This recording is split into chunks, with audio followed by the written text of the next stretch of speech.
Taũni ya Olokarau ĩrĩa nĩyo mũciĩ mũnene wa kaũntĩ ya Nyandarua ĩkoretwo na ũgemu na ũthiũ mwerũ no mita nini kuma taũni ĩno, na thutha wa wabici cia thirikari ya kaũntĩ ĩno, wabici cia gavana hamwe na mbunge nĩ kĩaragĩa gĩko kĩa mahinga kĩrĩa kĩagithĩtie mũingĩ wa mwena ũyũ thayũ.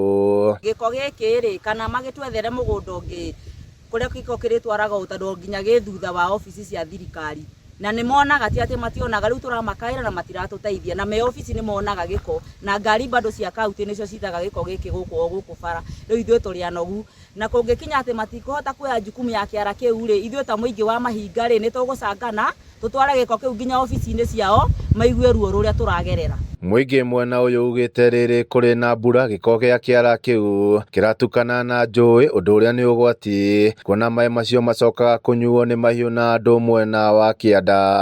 Nĩ tũkaire thirikari ĩno ya Moses Kĩarĩe-Badilisha through manager wa municipal Igogo na waziri wa water, na nĩ tuonete gũtirĩ ũteithio mekĩte tondũ last year tũrarĩ ofici kĩara kĩu kĩhingĩte nginya kwa mũndũ mũci, magĩtindĩka hanini makiuga nĩ megũthondeka, matithondekete. Gĩko kĩu kĩihũrĩte baratha ici nĩ kĩhingĩte, Magogo ngisi ihũrĩte gũkũ, kwĩna maĩ maraikũrũka kĩrĩa mũkuru.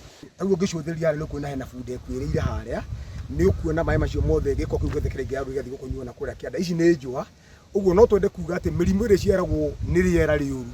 Ũguo itũra rĩrĩ tũgĩthiathia rĩkuo nĩ roneka atĩrĩrĩ, kũrĩranagĩrwo atĩrĩrĩ, wakinya handũ he magogo maingĩ na gĩko kĩingĩ takataka na ngi. Rĩu mendekithĩtie thirikari ya kaũntĩ ĩno kwĩrĩgĩra kĩara kĩu gũtindĩka gĩko kĩehere barabara ona kana gĩthamio, kuona arĩa mariganĩtie gũtirĩ kĩndũ magethaga nĩ irio cia gũthũkangio nĩ magogo marĩa maumaga kĩara-inĩ. Tũrahanda irio ikĩrĩagwo nĩ magogo, barabara ĩno takataka, mabebe, mĩnyore na njũa cia ng'ombe iraitwo kĩara gĩkĩ.